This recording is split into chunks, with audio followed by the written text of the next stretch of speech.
Inaasahang matutupad na po ito hong matagal nang ninanais ni Senator Rodante Marcoleta at ng iba pang mga Pilipino na gusto hong malaman yung talagang pinakadetalye at yung nangyari po dito sa yung flood control projects na ito, yung iskandalo na ito na kung saan ay base sa ulat ay umabot sa mahigit sa 1.5 trillion pesos ang involved na pera po ng taong bayan. At inaasahan natin na Webes, June 4, ay tuloy na po itong gagawing investigasyon o inquiry ng Senate Blue Ribbon Subcommittee na pamumunuan ni Senator Rodante Marcoleta. At dito ho mga kababayan ay inilabas na po itoong mga listahan ng mga pinadadalo o iniimbitahan na dumalo dito po sa pagdinig ng Senate Blue Ribbon Committee. So dito ho ay sabihin natin maganda ho yung ginawang strategy nito hong majority bloc diyan po sa Senado dahil sa hindi ho sila dumalo sa sesyon para wala hong quorum at kasi may mga banta na kapag may sesyon at nandun ho sila ay biglang merong magmosyon na bakantehin ang lahat po ng committee chairmanship diyan po sa Senado. Kasi 11-11 baka may isang makumbinse na doon lang sa partikular na motion di ba? So wala na. Mawawala sa kanila yung pamumuno sa lahat ng komite, lalo na po ito hong Senate Blue Ribbon Committee. So ang ginawa, kasi nasa rules naman at nasa saligang batas na kinakailangan 13 ho ang senador na talagang sila po ay boboto para magpalit po ng Senate President. Kasi sa ngayon, kung 11-11, bagamat hindi mapapalitan si Senator Cayetano bilang Senate President, kapag hindi na kinakailangan ng 13, alam ba kung 11-11, may isa lang sila nakumbinse, maging 12 Gs So, pwede nang ibakante yung lahat po ng chairmanship ng komite. At bagamat si Cayetano ang mananatili na Senate President, pero yung komite wala na ho sa mayorya sa kasalukuyan. So ito ho, ang ginawa ho nila, magandang diskarte ay wala nang galawan at magdire-diretso na ito hong investigasyon ng Senate Blue Ribbon Committee. At dito ho mga kababayan, siguro matagal nyo nang napapakinggan na sabi nga ho ni Senator Marcoleta, dito ho sa laki ng pera, 1.5 trillion pesos o mahigit pa. Hindi ho dapat dito binibigyan ng pansin ito hong tinatawag na interparliamentary courtesy. Kasi sa iba hong mga bagay, sa mga nakaraan, ay iniimbitahan lang ang isang congressman o senador ng bawat chamber, kapulungan, tapos ay depende sa kanya kung gusto niyang pumunta o hindi. Para magbigyan ng linaw o anuman mag-testify, di ba? Pero dito ho ang sabi ho ni Senator Marcoleta, kung niyo pong matatandaan madalas siyang binabanggit yan, dapat hindi ho rito pwede na na gamitin yung mga kortesiya na yan. Kasi malaking pera ng taong bayan at makabubuti na talagang mandatory na mag-attend ito pong mga kongresista. Siyempre, in particular na tinutukoy natin, ito pong si dating House Speaker Martin Romualdez. At dito mga kababayan, ito ay meron pong inilabas na listahan ang ang Senate Blue Ribbon Committee na mga imbitado. At numero 1 sa listahan ay ito pong si dating Speaker Martin Romualdez. Ito, nakalagay ho. Ito, panoorin nyo sa inyong TV screen. Number 1, former Speaker Ferdinand Romualdez o Martin Romualdez, 1st District, Leyte. Ayan, Tapos pangalawa si Attorney Levito Baligod. Tapos marami na yan, kasama yung 18 ex-Marines. At ganyan din po itong Fidel Corpus, Walter Manalansan, yung Ombudsman daw, Representative, DOJ Secretary or Representative, DBM Secretary or Representative. At ito, si Mark Tiksay at Paul Estrada, ito ho yung sinasabi ho ng 18 ex-Marines. Ito ho yung mga taga-Salansan At sila po ang nangunguna para kung saan pupunta, i-deliver yung pera. At ito ho ang nag-arrange. Itong si Mark Tiksay at Paul Estrada. At again din po itong si Joshua Cano, John Kirby Pajarilla, Roland Supat, Attorney Sam Biale. So ayan ho, nakikita niyo, but again din po si Bryce Hernandez. Nakita niyo naman sa inyong TV screen yung mga pangalan na inimbitahan po ng komite. So sa ngayon, yan lang muna. At wala pa. Pero dito ho sa gagawing investigasyon ng Blue Ribbon Committee, siguradong marami ho ang ano rito, ang maaring mabanggit at madawit ho ang pangalan. Dito ho. Pero ang pinakakaabangan ho rito ay itong kay dating Speaker Romualdez. At kung ano ang kanyang sasabihin. Pero siyempre, ito'y imbitasyon pa lamang. At ewan ho natin kung siya po ay tutugon sa imbitasyon. At dahil sabi ho niya dati, wala raw siyang kinalaman at siya po inosente, maaari niya itong patunayan kung talagang siya po ay inosente dito po sa usaping ito, kung siya po ay dadalo. Diba? At maganda, maidepensa niya yung kanyang sarili. Di po ba? Pero doon ho, mga kababayan, maganda ho ito yung magkomprontahan harap-harapan yung 18 ex-Marines. Sasabihin, Sir, Congressman, Speaker, nag-deliver ka sa bahay niyo. Di ba? May mga gano'n, pwedeng magkaroon po ng gano'n harap-harapan. Di po ba? At sino tumanggap? Tinanggap ng tao mo ito, ikaw mismo, mga gano'n. Depende ho, naman. Di ba? So maganda ho itong eksenang ito, mga kababayan. At talagang magkakabukingan ho rito. Kaya lang, ako inaasahan ko, mga kababayan, ewan ko lang kung a-attend ho ito. Kasi kung hindi naman a-attend, ito pong si dating Speaker Romualdez, ang susunod na gagawin ni Senator Marcoleta o ng Senate Blue Ribbon Committee ay ipapasabpina na. Di ba? Ganun naman ho ayaw mo ng imbitasyon.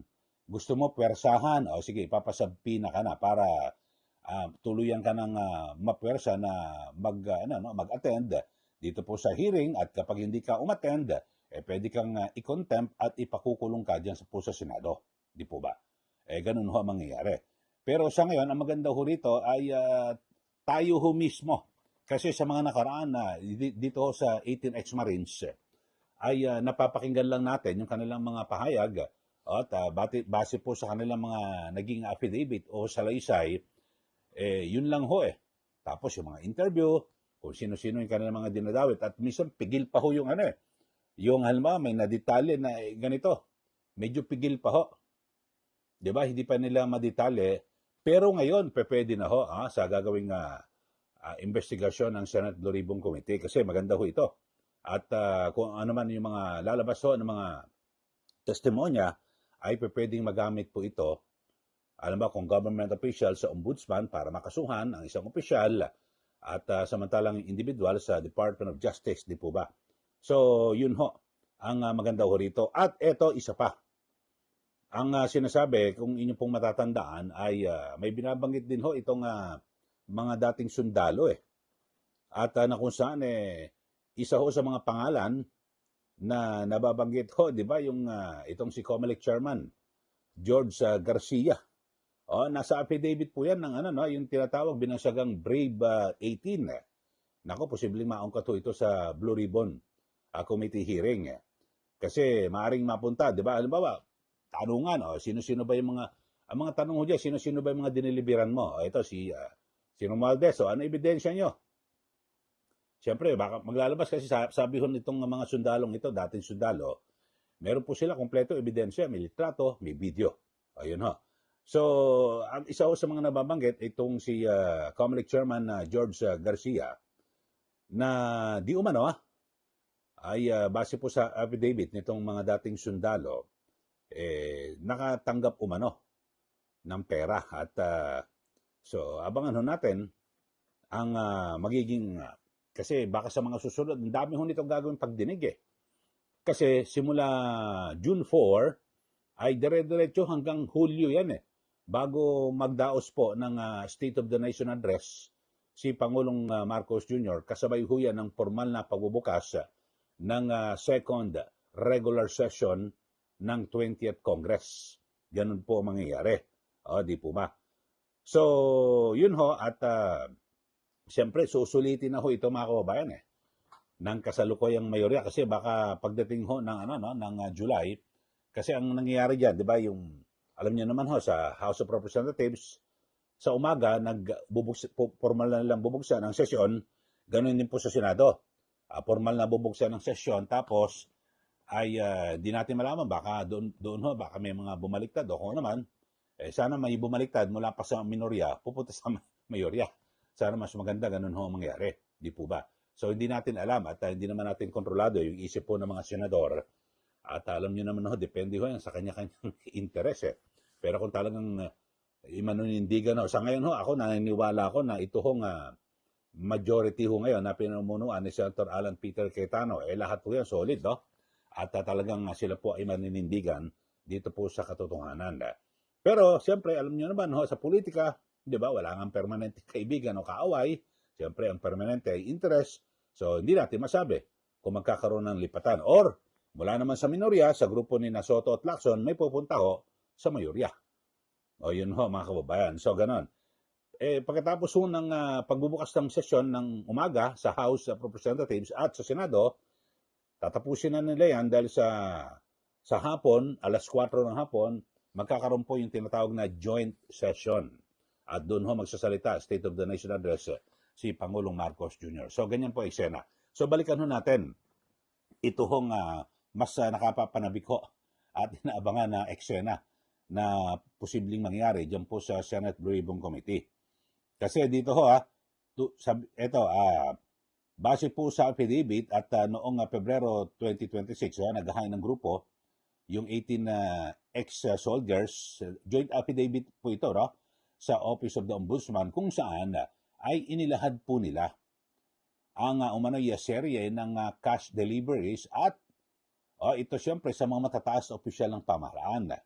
At bahagi ng affidavit ay nabanggit ang pangalan ni COMELEC Chairman Garcia. Di umano ay nagkaroon daw po sila ng dalawang meeting. Ito pong si Zaldico at COMELEC Chairman George Garcia sa Midas Hotel. At sa bawat meeting, di umano ulit ho ito, aligasyon po ito, ay binigyan itong si COMELEC Chairman Garcia ng tig-2 medium size na mga maleta o may kabuuan na 4 na mga maleta ng pera. Yun po ang aligasyon. At sabi ho nila, pinapalipat lamang ni Mark Tiksay at Paul Estrada yung mga maleta mula po sa sakyan ho nito mga sundalo at papunta sa sasakyan naman ni COMELEC Chairman Garcia sa car park habang karamihan sa amin ay nakamasid. Sabi ho ng nitong mga sundalo yung kanilang kwento. So abangan natin at siyempre nandun na ho sa pagdinig itong si Mark Tiksay at Paul Estrada, kasama ho yan sa mga inimbitahan. At nang tanungin ho kung magkano ang sinasabing laman ng bawat isa, ang tansya ho nila kasi hindi mo naman yung saktong kung magkano amount, no? Ang sabi ho nito ng mga sundalo ay yung dalawang medium size at so bali 4, 2 beses daw So parang nasa 35 to 40 million pesos. So grabe ho ito mga kababayan, laki no? So ang pagdinig ko sa Webes, dito ko siyempre nakatuon. Talagang ang pagtutunan ng pansin dito ay itong flood control projects at itong mga mababanggit ho ng mga personalidad. So sino-sino ho kaya mga kababayan? At ang sabi, di ba, pati si Senator Tito Soto, di umano, base po sa affidavit at aligasyon itong dating mga sundalo, 18, ay nakatanggap din daw, nag-deliver sila ng maleta kay dating Speaker Romualdez. Marami ho ng mga ng mga opisyal po ng gobyerno. So doon ho magkakaalaman at I'm sure ito pong si Senator Marcoleta bilang isang abogado at bilang senador ng Republika ng Pilipinas ay hindi naman basta-basta papatuloy ba? Sasabihin ng ng mga sundalo, ito. Siyempre hihinga ng yan. Saan ang ebidensya mo? Hindi pwedeng sabi-sabi lang. Saan ebidensya? Pero base naman sa mga naunang pahayag ni Attorney Levito Baligod, ang kanilang abogado, meron daw po mga video at litrato. So, maaring yun po ang makapagpatunay sa sinasabi ho nila ng mga aligasyon, di po ba? So, yun Abangan ho natin at ako medyo duda pa kung a-attend. Kasi imbitasyon pa lang itong kay dating Speaker Romualdez. Baka naman mag-aantay siya, baka sa susunod na hearing ay pagsabpina na, maobliga na ho siya. Kung hindi, pwede na po siyang ipa-aresto, di po ba? So, dito ho sa mga listahan na nakita niyo ho kanina, ay wala pa yung iba pang mga personalidad. Siguro ito na lang muna unahin. At maganda ho sa gagawing investigasyon ay yung mga senador na iba pa, no, kasalukuyang nasa minorya, maganda ho sana, mag-attend ho kayo para siyempre masagot nyo rin yung mga bibitiwang mga pananalita, di ba? Nito hong sabi natin, yung una rito, yung 18 dating sundalo. Di ba? Mas maganda na sila po ay pumunta roon at para masagot nila kasi marami hong mga inaasahan natin na may mababanggit ho rito na mga pangalan. Sabagay matik na, ex-officio member, kasama matik na ho, ito pong si Senator Tito Soto bilang minority leader at magbibigay siya ng mga pangalan kung sino-sino yung mga pwedeng umatenda dyan po sa Senate Blue Ribbon Committee. So, yun ho mga kababayan at abangan ho natin kung ano na. Kasi maganda doon ho mismo, alam mo, si Senator Tito Soto, pwede niyang komprontahin mismo kung sino yung mga sundalo na nagsasabi o nagtuturo sa kanya na, nag-deliver po kami sa inyo sa opisina dyan sa Baclaran, sa Pasay. Yun ho, pwedeng ganun, no? At magkakamprontahan. At siguro sa mga susunod, may mga naunang pahayag na itong si Santa Marcoleta na itong si dating Congressman Zaldico ay pwedeng paharapin online. Ano ba yung apostil? Yung may mga sinabi na parang gagawa ka ng affidavit doon tapos pwede nang pagbasihan. So online. Ang maganda ho rito yung 18 ex-Marines na kanyang dating mga security tauhan makukumpirma, sabi ni Saldico, tao ko yan, inutusan ko yan na mag-deliver. Tapos na ang kwento, di po ba? Yari na yung mga Maleta Boys. Kaya ho, ano po masabi nyo rito, mga kaumayan, sa ating mga issue na pinag-uusapan? Sige po, mag-comment na ho kayo at para po sa inyong mga naiso na iparating at ibulalas.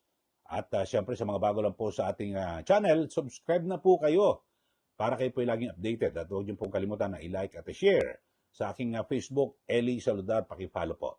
Maraming salamat muli. Ito po si Ka Eli. Magandang araw po sa ating lahat.